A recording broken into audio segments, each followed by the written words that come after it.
A otro tema que ha sido un tema de la semana. Mucha gente se está preguntando por qué Ollanta Humala y Nadine Heredia han estado en la Fiscalía en dos oportunidades. La primera, el expresidente con su esposa, y la segunda, el expresidente con una plana de abogados. Ha sido para reconocer escuchas que fueron autorizadas por el Poder Judicial. Estas interceptaciones se hicieron bajo la batuta de un juez que así lo decidió, pero lo decidió porque se estaba investigando a Artemio, un terrorista, un delincuente terrorista que está pagando cadena perpetua.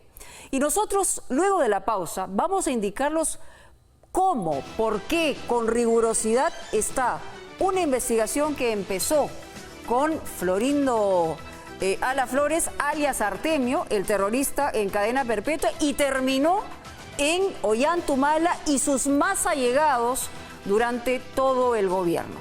Vamos a hablar de Madre Mía, vamos a tener a uno de los abogados de Ollanta Humala, que también fue ministro de Defensa en su momento, y vamos a tener todo el ciclo completo. ¿Por qué los peruanos nos estamos preguntando si nos engañaron o no nos engañaron en ese quinquenio? Ya regresamos. Para dar con Artemio, se termina interceptando llamadas telefónicas de miembros del Partido Nacionalista.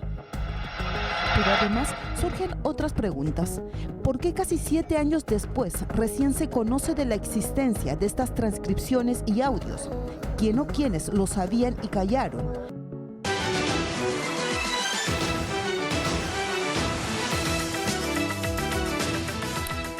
Bueno, más de uno se debe estar rompiendo la cabeza en este momento porque hemos visto durante esta semana en dos oportunidades al expresidente Humala, la primera con su esposa, la segunda solo con sus abogados en la Fiscalía, y lo han llamado para que reconozca su voz que fue en algún momento escuchada, no interceptada, sino escuchada cuando realizaban una investigación a alias Artemio, el terrorista que hoy cumple cadena perpetua. Y uno se pregunta por qué, ¿no? ¿Cómo es que una cosa que empieza por acá termina por acá y termina con el circuito más cercano al expresidente Ollanta Humala? Pues eso nos lo va a explicar Marisol Choquehuanca.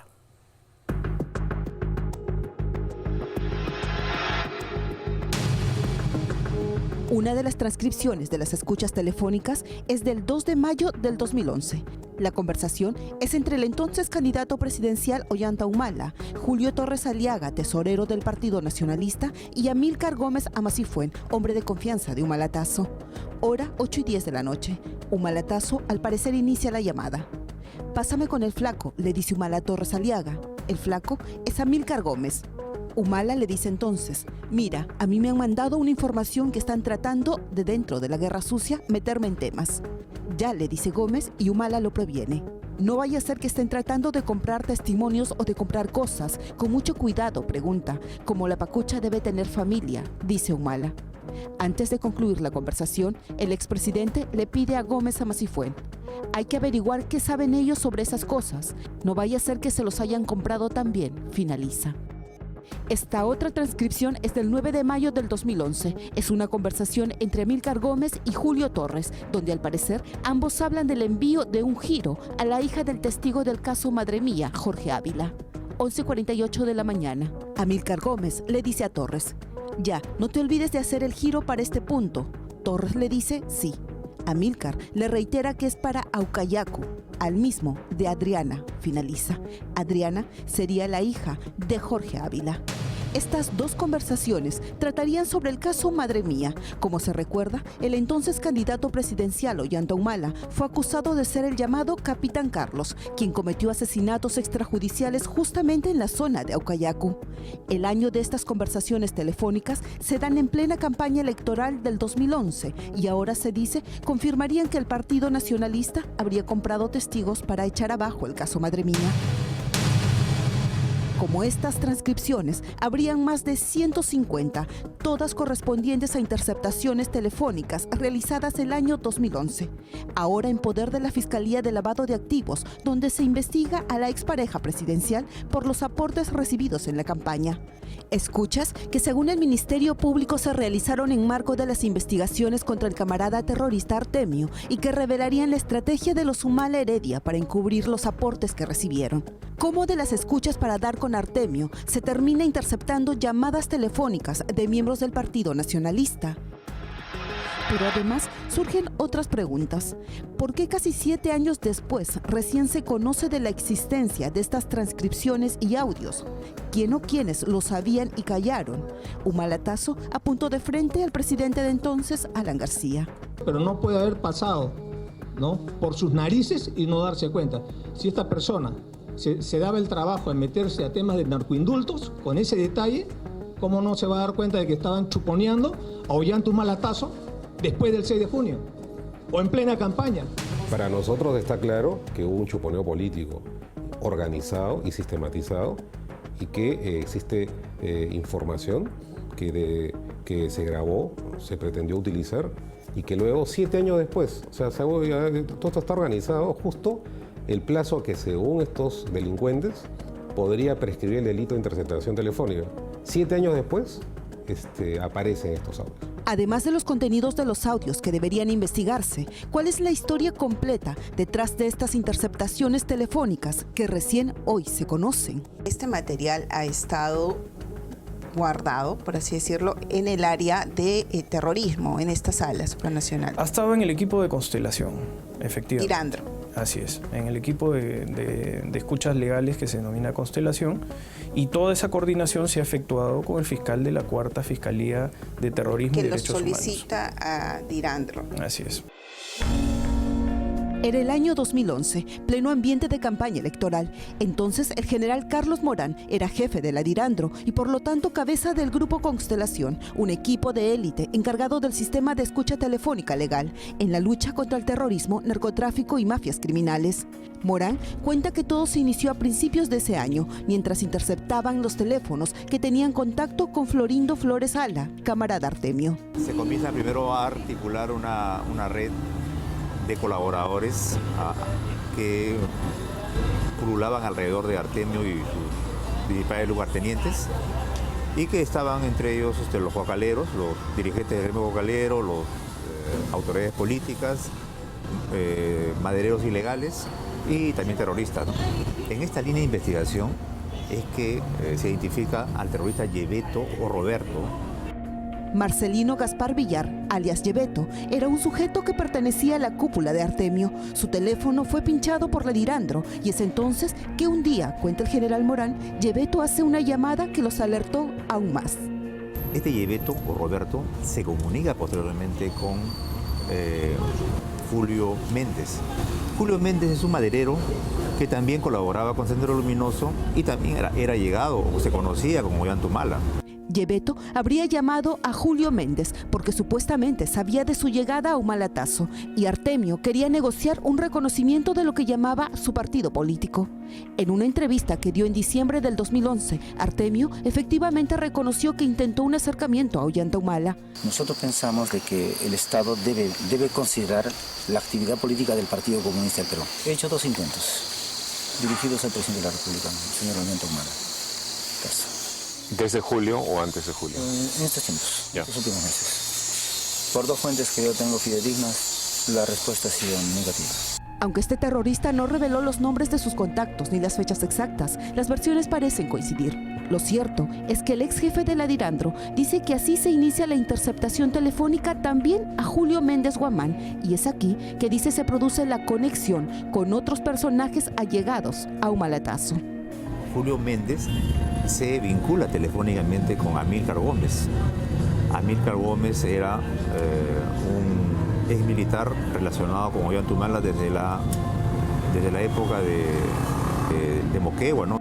Así, se empieza a interceptar también el celular de Amílcar Gómez, efectivamente amigo de confianza de Humala, quien luego, cuenta el general Morán, se comunica con quien es considerado amigo personal del entonces candidato presidencial, Mario Julio Torres Aliaga, nada menos que tesorero del Partido Nacionalista, y a quien también interceptan el teléfono.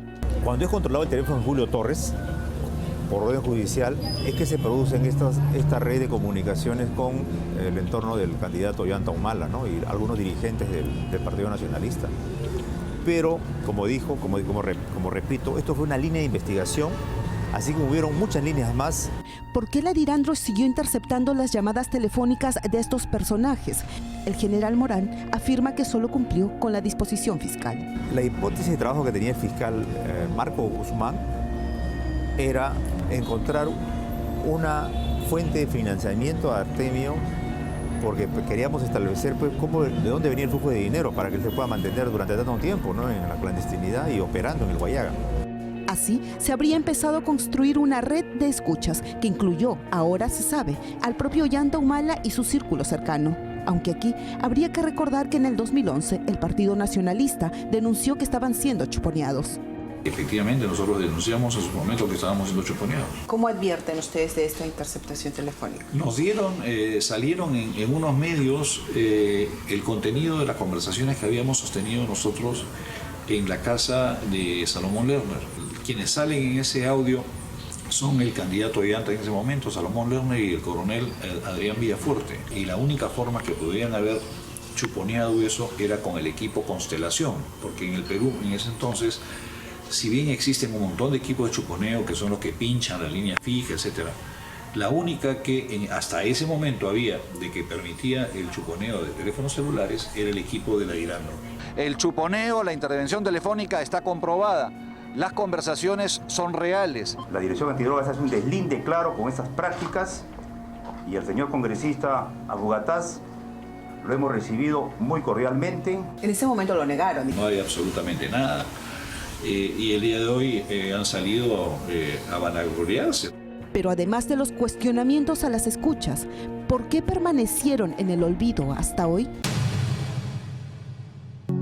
Él es el fiscal Marco Guzmán Vaca, quien dentro de la investigación al senderista Artemio en el 2011 solicitó realizar las interceptaciones que alcanzaron a Ollanta Humala, la persona que de parte de la fiscalía debió advertir si, como ahora se sostiene, las escuchas también revelaban la responsabilidad de Humalatazo en el caso Madre Mía.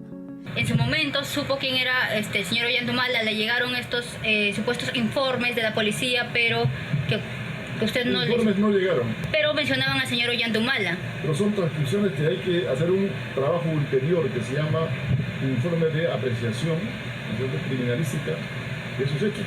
Eso nunca hubo. El fiscal Guzmán Vaca también ha señalado a la DIRANDRO. ¿Mi tema cuál es? Terrorismo, narcoterrorismo, no otra cosa. ¿Y eso no es hacerse un poco de la vista gorda, no, doctor? Porque en todo caso la policía, que también persigue el delito, debió interesarse, debió hacerme un informe criminalístico diciendo que acá hay esta relación y estos nuevos hechos delictivos. No hubo eso.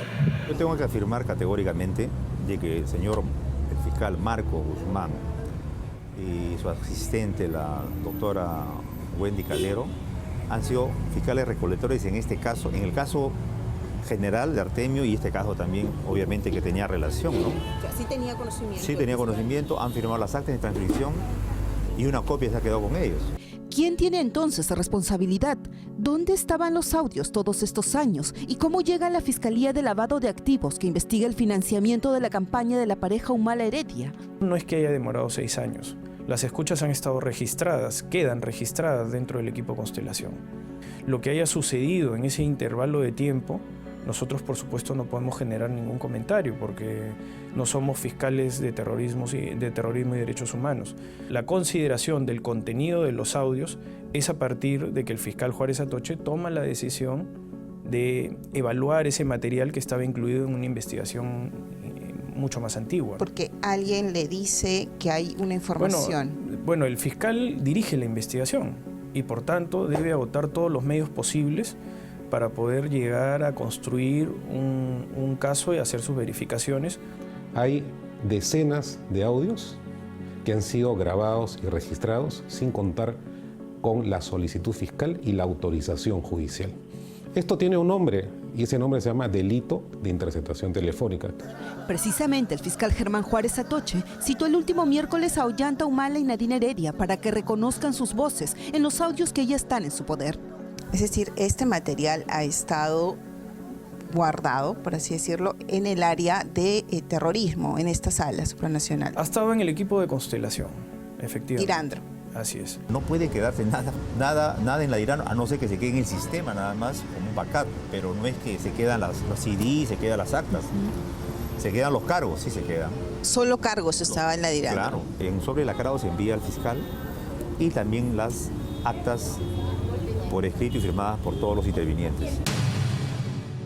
Somos escrupulosos defensores de la legalidad, que hemos cumplido escrupulosamente con todas las exigencias y protocolos legales correspondientes para poder incorporar este material, estos elementos dentro de la investigación de lavado de activos, que hemos contado con la autorización judicial correspondiente para su validez y su incorporación sin cuestionamiento. El resto, bueno, sin duda son parte también de la dinámica de la investigación. Rafael Vela, fiscal coordinador de las Fiscalías de Lavado de Activos, asegura además que no fue el Ministerio Público que filtró las transcripciones de estos audios, que dice están en poder de todos los denunciados desde hace 2 meses. Lo cierto es que no deja de llamar la atención de que hayan pasado 6 años para conocer de la existencia de estas escuchas telefónicas. ¿Acaso fue negligencia o una oportuna información?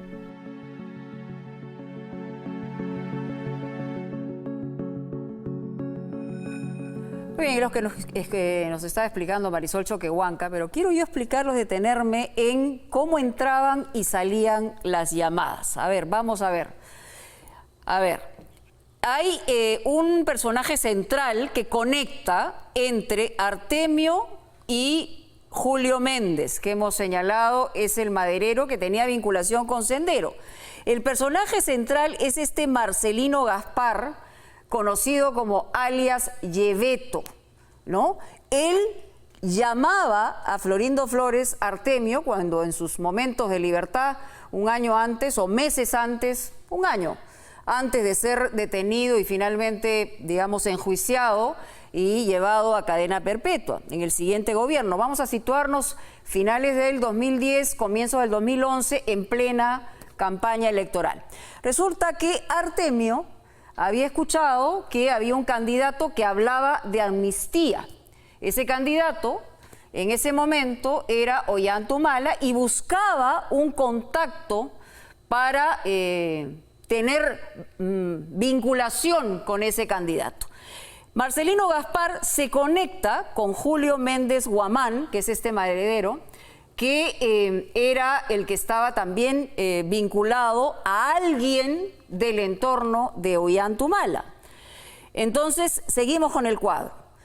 Y ahí aparece Amílcar Gómez Amasifuén, ¿no?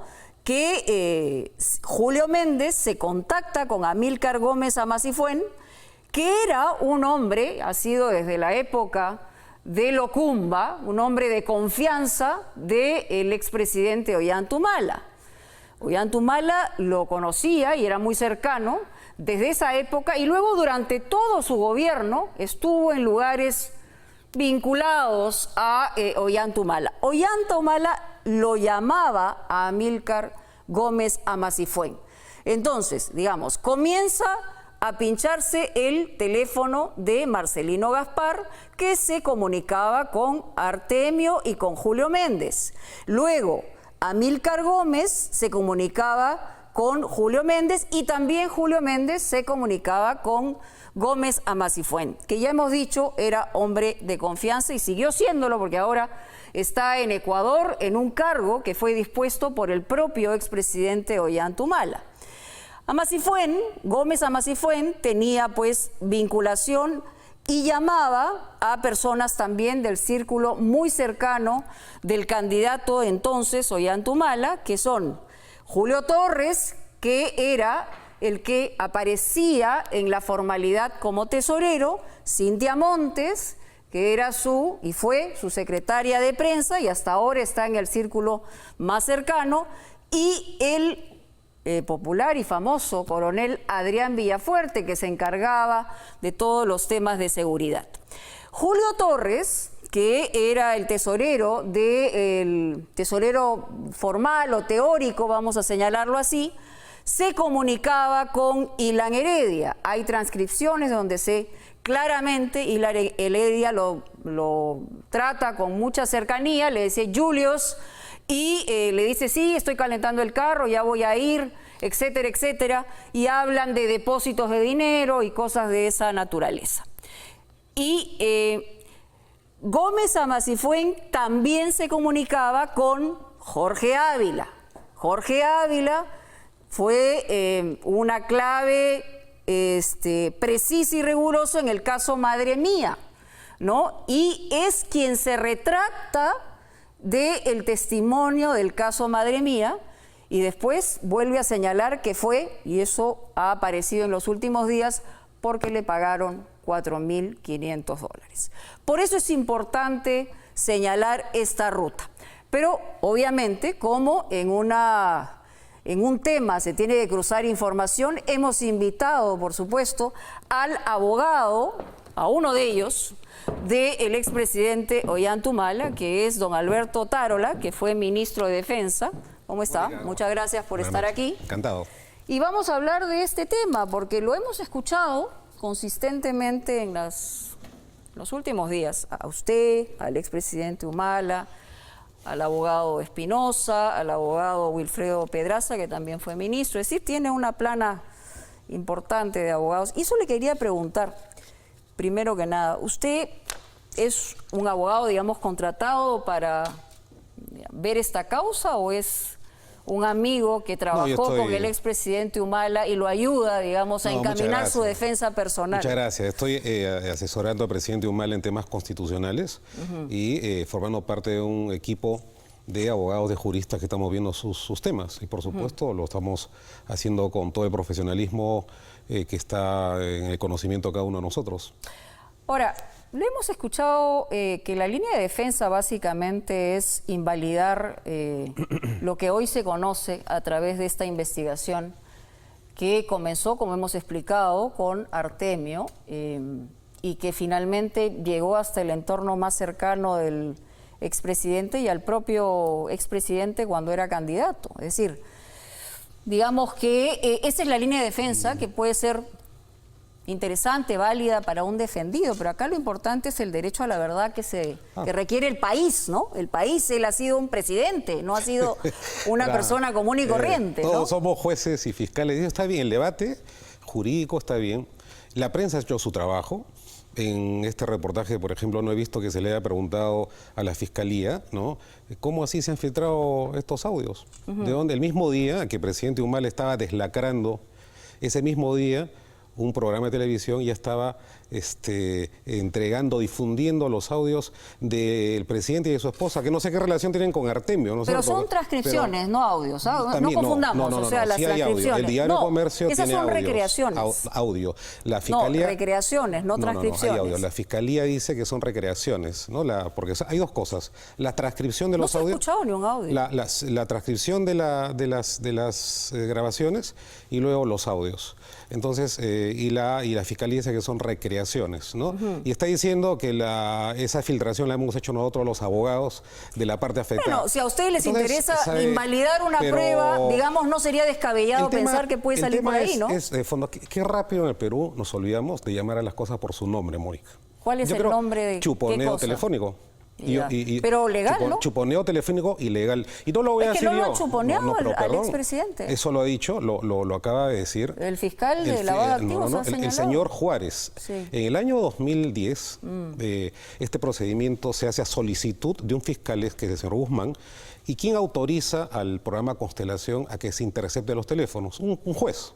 Y ese juez era un reconocido ahora magistrado de la jurisdicción de la libertad, que ha dicho textualmente lo siguiente: yo no ordené interceptar los teléfonos del presidente Humala. Pero ni no de nadie, fueron interceptados esos teléfonos, fueron interceptadas personas vinculadas y que al final recibían llamadas. Por ejemplo, el señor Amílcar Amasifuen recibía la llamada de Ollanta Humala. 540 llamadas, estoy seguro que ni el 10% 100% pertenecen, vinculan directamente a Artemio. ¿Es verdad que hace 2 meses el expresidente Humala recibió esta información? Estaba en el expediente y como corresponde, esto se tiene que tratar de manera reservada. Pero fueron notificados de que existía esto. Acá groseramente se ha vulnerado el derecho a la privacidad de las comunicaciones y sobre todo de la noche a la mañana y después de 7 años aparecen debajo de la manga unas grabaciones que claramente, según el juez que autorizó en su momento, no eran legales. Ya, pero estamos seguimos cayendo, hablando de eso. Él reconoce que es su voz, ¿no es cierto? Sí, claro, eso lo ha reconocido ante el fiscal. También el contenido, entonces, el contenido es otra diligencia. La diligencia ya, pero digo, si es su voz es el contenido, la diligencia a la que están asistiendo es una diligencia de reconocimiento de voz. ¿Sí? El de su voz es la voz y el contenido de su voz. Entonces acá hay una interpretación que quisiera, si me das 5 segundos. Sí, claro, cómo no. Esto, como lo dice el fiscal Guzmán, se produce una interceptación telefónica. Esto está regulado, no es que el señor Morán haya tenido autorización para chuponear a todo el mundo, no es así.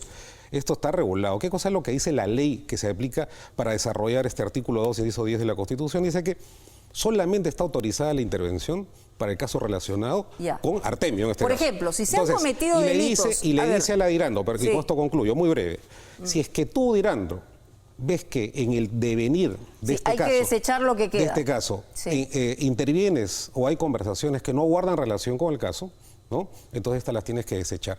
¿Cuál es la tesis del señor Juárez el día de hoy? Que el Partido Nacionalista, el señor Humala, recibió financiamiento de Artemio. Artemio fue capturado el 12 de febrero del 2012. Yo era ministro de Defensa y era mi cumpleaños, por eso. ¿Por quién lo capturó? El presidente Humala. O sea, es inverosímil la tesis que pretende ligar, ¿no es cierto?, un financiamiento de el terrorismo a Partido Nacionalista. Ahora están diciendo lo contrario, que era el Partido Nacionalista que financiaba el terrorismo de una búsqueda realmente abusiva. A mí me parece clarísimo la línea de defensa y me parece válida. Todo el mundo tiene derecho a la defensa, hasta los peores criminales. Eso hay que dejarlo claro. Pero en este caso también es importante, más allá de recusar, acusar a quienes, según su punto de vista, habrían cometido un delito, más allá de eso es lo que está en el contenido. Exactamente. ¿No? Estamos hablando de 2 cosas bien importantes. Cómo se manejaba la plata en esa época y con quiénes, finalmente. Y el tema, madre mía, que es el tema más complejo y más difícil. O sea, yo estoy de acuerdo, si el expresidente Humala le echa la culpa al expresidente García, que lo acuse, que lo metan a la cárcel, eso a la gente, más allá de eso, está muy bien, me parece estupendo. Pero el tema es que hay que saber la verdad. Por supuesto. ¿Qué pasó y cómo ocurrió? Con la plata. Juárez está perdiendo el caso por responsabilidad suya, digamos. Primero, construyó una hipótesis fiscal que pretendía decir que Chávez le dio plata al Partido Nacionalista. ¿Y qué utilizó? Un documento fraguado. Luego viene la tesis de Odebrecht y de Barata, empleador y empleado. Tesis no, 2 testimonios que confluyen, que han dicho que han entregado plata ¿no es cierto?, contra ninguna obra del periodo 2011-2016, sino supuestamente a la campaña del Partido Nacionalista el 2011. 3 millones. Eso ha sido negado. Ellos dicen que lo entregaron, y no se puede demostrar. ¿Cómo lo entregaron eso, también, ¿no? Gracias, es lo que ellos dicen, es labor, ¿no es cierto? Pero ellos también han dicho y en tercer de lugar, otros. como y en Brasil han dicho a varios y están en la cárcel varios, son 2 personas, son dos delincuentes que están tratando de reducir su condena, ¿no? A través 2 delincuentes con los que se veía muy a menudo el expresidente Humala. Y también y el expresidente García y el expresidente Toledo, o sea... Digamos, eso está investigándose. Se le cae esa... ¿Por qué creen en una cosa y no en otra, desesperadamente, ¿no? Apela al argumento de los audios, que no sabe Dios dónde han estado. La cadena de custodia no parece que ha sido garantizada. Y sale ahora con la hipótesis como no demostré lo de Venezuela, como lo de Barata y Odebrecht se está cayendo. Bueno, entonces vayamos a ver qué encuentran los audios. Ahora que sí han señalado que sí se retractaron, que cambiaron de opinión, que les pagaron $4.500 dólares, hay otros que se les pagaron 1.500, etcétera, etcétera. Ese caso se dio el año 2009, declararon más de 100 testigos. Uno de ellos es esta persona. Fue, ¿cómo se llama? Procesado por ¿Qué pasa si y la Corte Suprema, la sala penal transitoria de la Corte Suprema encontró que no había mérito a declarar fundada una nulidad.